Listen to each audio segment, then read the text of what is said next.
അരുൺ, താങ്കൾ ഇന്ന് റിപ്പോർട്ട് ചെയ്യുമ്പോൾ ജില്ലാ ഘടകങ്ങളിൽ നിന്ന് വന്നിട്ടുള്ള നേതൃതലത്തിൽ നേരത്തെ ഉണ്ടായിട്ടുള്ള ധാരണകളിൽ നിന്നുള്ള വൈരുദ്ധ്യങ്ങൾ എന്തൊക്കെയാണ് എന്നത് വിശദമാക്കിയിരുന്നു. അത് ശബരിമല വിഷയത്തിലുണ്ട്. ഈ തെരഞ്ഞെടുപ്പ് ഫലം വിശകലനം ചെയ്യുന്ന മേൽഘടകങ്ങളിൽ ഭരണവിരുദ്ധ വികാരമില്ല എന്നതായിരുന്നു വിലയിരുത്തലെങ്കിൽ ജില്ലാ ഘടകങ്ങളിൽ നിന്ന് വന്ന റിപ്പോർട്ടിൽ അതല്ല സാഹചര്യം. അങ്ങനെ ഒരുപാട് വൈരുദ്ധ്യങ്ങൾ നേതൃതലത്തിലും ജില്ലാ ഘടകങ്ങളിൽ നിന്ന് വന്ന റിപ്പോർട്ടിലും ഉള്ള കാര്യങ്ങൾ ക്രോഡീകരിച്ചുകൊണ്ടുള്ള ചർച്ചയാണ് നടക്കുന്നത്. ആ ചർച്ച എങ്ങനെ പുരോഗമിക്കുന്നു, ഏറ്റവും ഫലവത്തായ രീതിയിലുള്ള ചർച്ചകൾ നടക്കുന്നു എന്ന് ഈ ഘട്ടത്തിൽ നമുക്ക് വിവരമുണ്ടോ?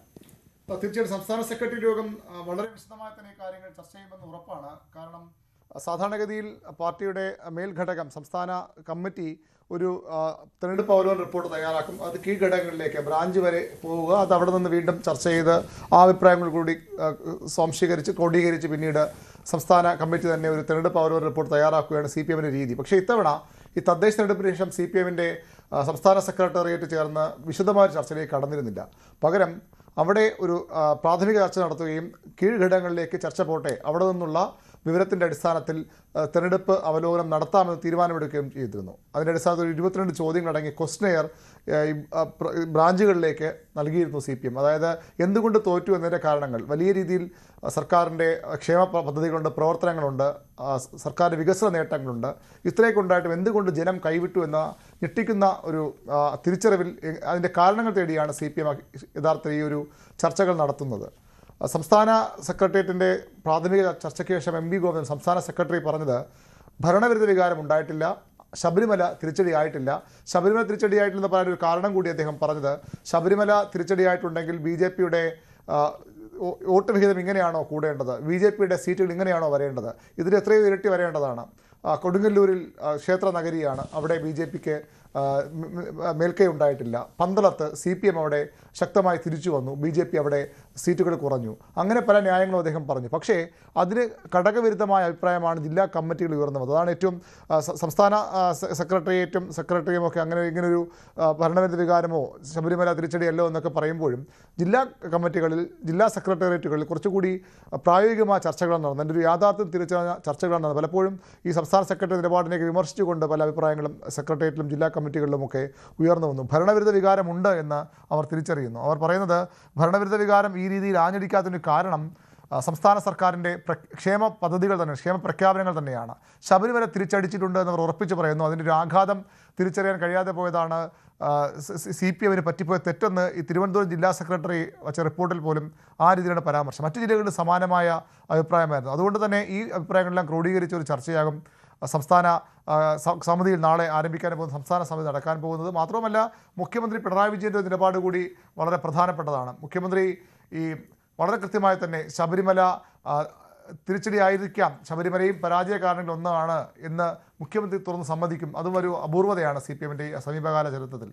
അതുകൊണ്ടൊക്കെ തന്നെ ഈ ഇപ്പോഴത്തെ ഒരു നിലപാടിലും പിടിവാശിയിലൊന്നും CPM-ന്റെ സംസ്ഥാന നേതൃത്വം നിൽക്കാനിടയില്ല. ഈ ചർച്ച പൂർത്തിയായി അത് മറുപടിയൊക്കെ ആകുമ്പോൾ സ്വാഭാവികമായും CPM ഈ ശബരിമല ഉൾപ്പെടെ തിരിച്ചടിച്ചു എന്നൊരു വിലയിരുത്തലിലേക്ക് പോകാൻ തന്നെയാണ് എല്ലാ സാധ്യതയും നേടുക.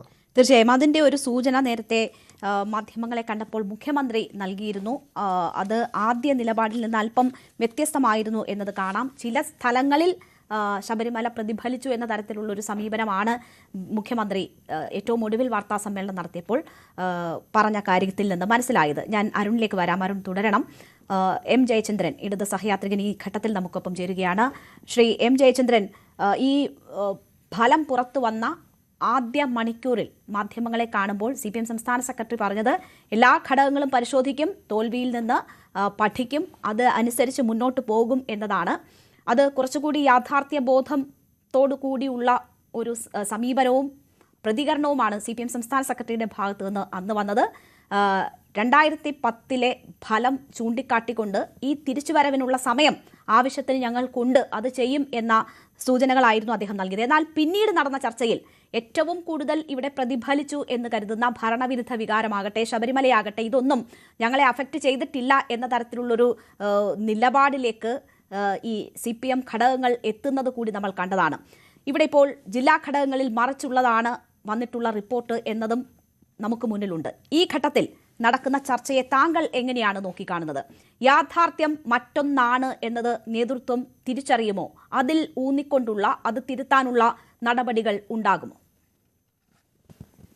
ഇതില് പ്രധാനമായിട്ടും ഞാൻ ഇപ്പോൾ ഈ ചർച്ചയിൽ മാത്രമല്ല, ഏതാണ്ടൊരു 10 വർഷക്കാലമായി തെരഞ്ഞെടുപ്പുമായി ബന്ധപ്പെട്ട് പങ്കെടുക്കാൻ ഇടവന്നിട്ടുള്ള വിവിധ ചാനൽ ചർച്ചകളിലെല്ലാം ഞാൻ പതിവായി പറഞ്ഞു വരുന്ന ഒരു കാര്യം, 21ാം നൂറ്റാണ്ടിൽ ആന്റി ഇൻകംബൻസി എന്ന് പറഞ്ഞ ഒരു സംഗതി, ഭരണവിരുദ്ധ വികാരം എന്നുള്ളത് ഒരു ഔട്ട്ഡേറ്റഡ് ആയിട്ടുള്ള ഒരു വിലയിരുത്തലാണ്.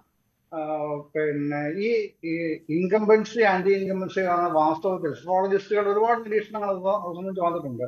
ഈ സഫോളജിസ്റ്റുകളെല്ലാം അക്കാര്യത്തിൽ പൊതുവിൽ അംഗീകരിച്ചിട്ടുണ്ടെങ്കിലും നമ്മുടെ രാഷ്ട്രീയ നേതാക്കളും മാധ്യമങ്ങൾ പലതും ഇപ്പോഴും ആന്റി ഇൻകംബൻസിയിൽ നിൽക്കുകയാണ്. 1955 ഒന്നാം പൊതുതെരഞ്ഞെടുപ്പ് മുതൽ പിന്നെ ഇവിടെ ഈ അടിയന്തരാവസ്ഥ കഴിയുന്ന 1977 വരെയുള്ള ഒരു കാലഘട്ടമുണ്ട്. ആ കാലഘട്ടത്തിൽ പ്രോ ഇൻകംബൻസി ആയിരുന്നു. ഭരണാനുകൂല വികാരം തുടർച്ചയായി കോൺഗ്രസിന് കിട്ടിക്കൊണ്ടു പോകുന്നിരുന്ന ഒരു കാലഘട്ടമായിരുന്നു ഉണ്ടായിരുന്നത്. അതിനുശേഷമാണ് ആന്റി ഇൻകംബൻസി വരുന്നത്. കടുത്ത ആന്റി ഇൻകംബൻസി വരുന്നു, ഭരണവിരുദ്ധ വികാരം ഉണ്ടാകുന്നു, ഇന്ദിരാഗാന്ധിയുടെ പതനം ഉണ്ടാകുന്നു, പിന്നീട് പല ഗവൺമെന്റുകൾ വരുന്നു.